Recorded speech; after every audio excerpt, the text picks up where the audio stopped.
Alors, méthode des tableaux, suite et fin.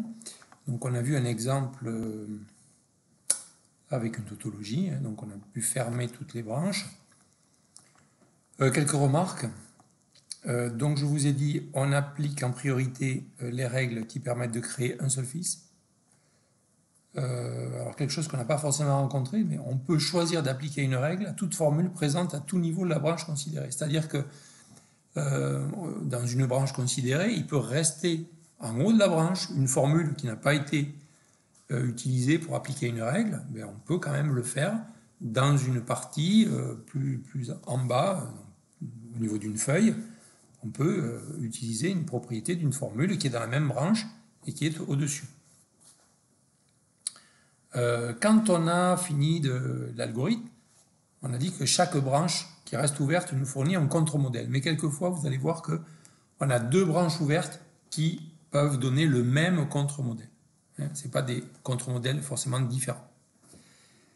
Et puis, il y a quelque chose, une situation dans laquelle il faut faire attention.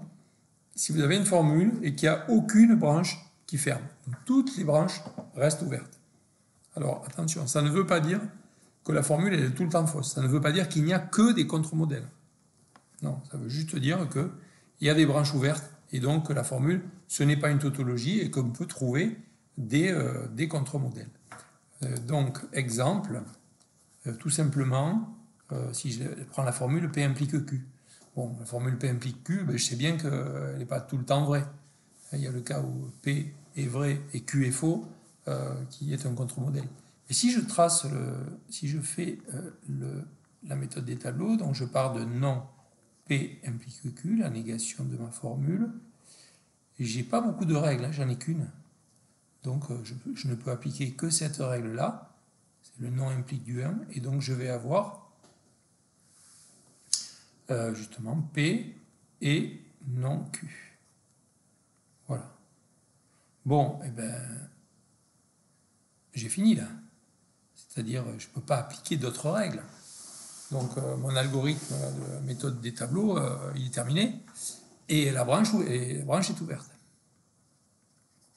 Donc, il y a une seule branche qui est ouverte. Autrement dit, toutes les branches sont ouvertes. Mais ça ne veut pas dire qu'il n'y a que des contre-modèles. Oui, la branche ouverte, en fait, elle me donne le contre-modèle. Et donc, c'est contre-modèle.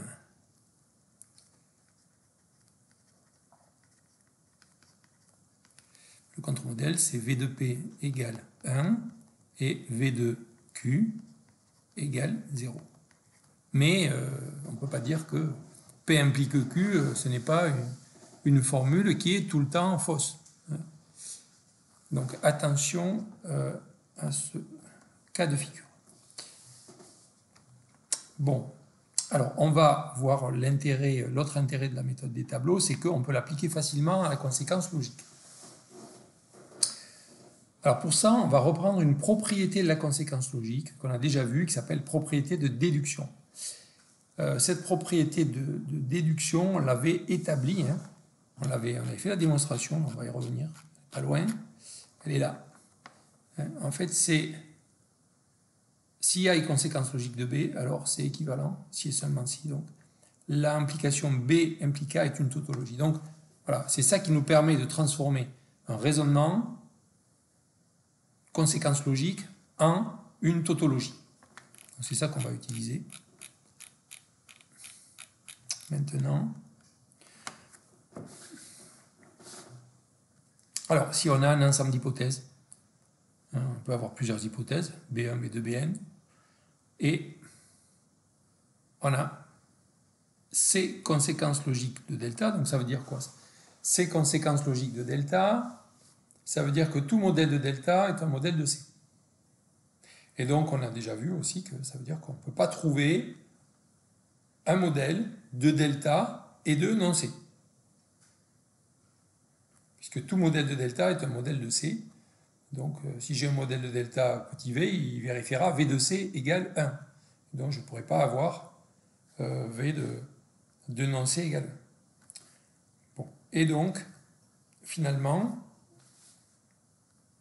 ben j'ai delta, donc union non C, donc c'est cette famille-là, qui doit être insatisfiable, ben, ça veut dire que finalement le tableau, donc le tableau avec delta, B1, B2, Bn, que je reprends, énoncer la négation de la conclusion, il faut que le tableau soit fermé, pour que ça me fasse une tautologie.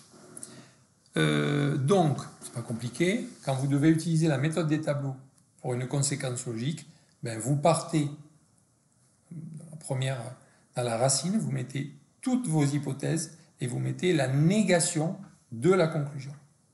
Et à partir de là, eh bien, on développe la méthode des tableaux de manière classique. Si ça ferme, si toutes les branches ferment, ben la conséquence logique est correcte. Sinon, ben vous trouvez un cas où ça ne fonctionne pas. On va maintenant essayer d'utiliser cette méthode des tableaux pour prouver qu'un raisonnement est correct. Bon, en tout cas, pour essayer de voir s'il est correct, pas forcément pour prouver qu'il est correct. La conclusion, c'est une formule, D implique E, et il y a 4 hypothèses. A implique B, B implique C, C équivalent à non D, D ou E. Donc, on a ensemble H d'hypothèses, une conclusion. Est-ce que la conclusion est conséquence logique de ces hypothèses? Donc, on part de méthode des tableaux, on commence à mettre la racine de notre arbre les 4 hypothèses, et attention, on met la négation de la conclusion. N'oubliez pas cette négation-là, sinon tout est faux. On numérote les formules. 1, 2, 3, 4, 5, et on va appliquer les règles, maintenant au fur et à mesure. Donc, on va commencer par la règle non implique.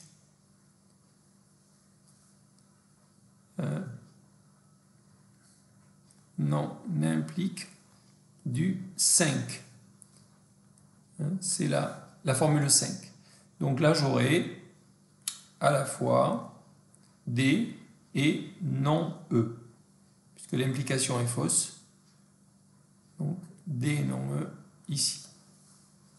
Je vais poursuivre avec la règle ou du 4, qui va me permettre il va m'obliger à créer 2 fils, mais vous allez voir qu'il y en a un. Donc je vais avoir D d'un côté, E de l'autre. Bon, ben, comme ça, le E, il me va bien, parce que juste avant, j'ai non E. Donc non E et E dans la même branche, ça me permet ici, directement, d'enfermer une branche. Parfait. Maintenant, je vais utiliser le 4, puisque dans le 4, il y a non D. Comme j'ai D ici, bon, je me dis que ça devrait bien se passer. Donc, je l'écris. Donc, là, c'est équivalence du 3. Ça me permet de créer un seul fils. Et dedans, j'aurai mes 2 implications. C implique non D, et puis non D implique C.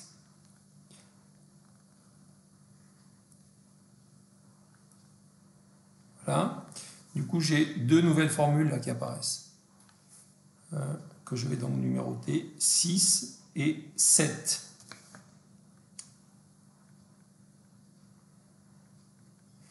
Je vais commencer par appliquer 6. Donc, implique du 6. Je crée 2 fils. Je vais avoir d'un côté non C. Là, et de l'autre côté, je vais avoir non D.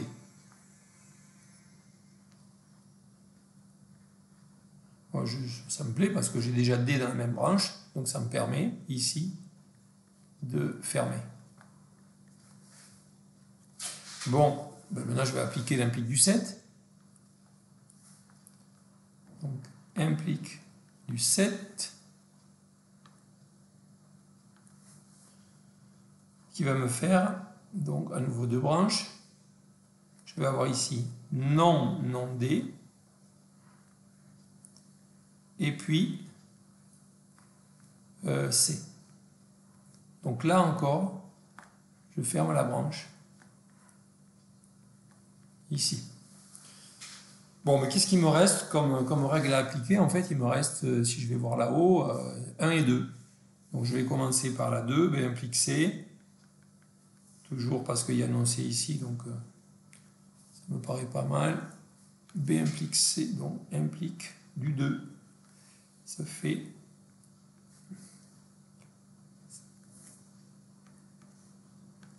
non B d'un côté et C de l'autre.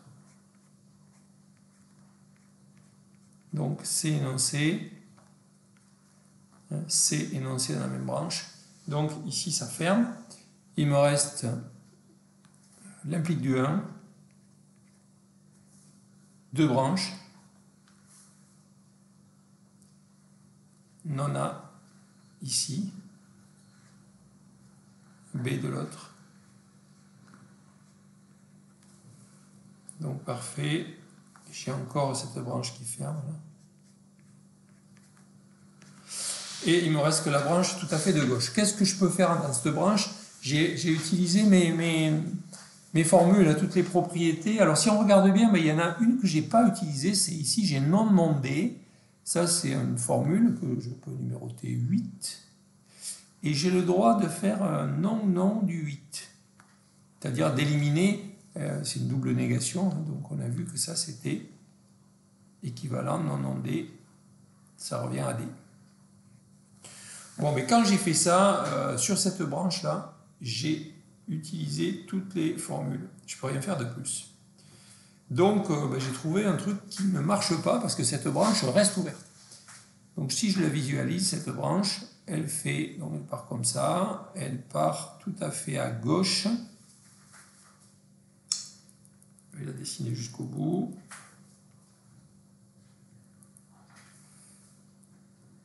Continue, toujours à gauche. Continue comme ça.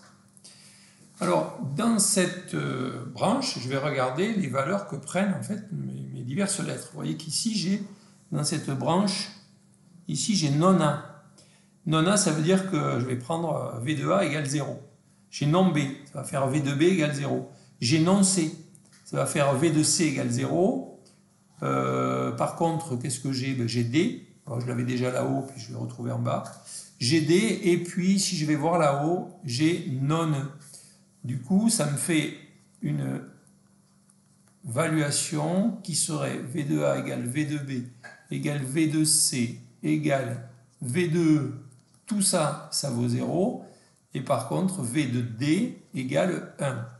Et donc, la méthode me dit que ça, c'est un truc qui coince. C'est une valuation qui coince.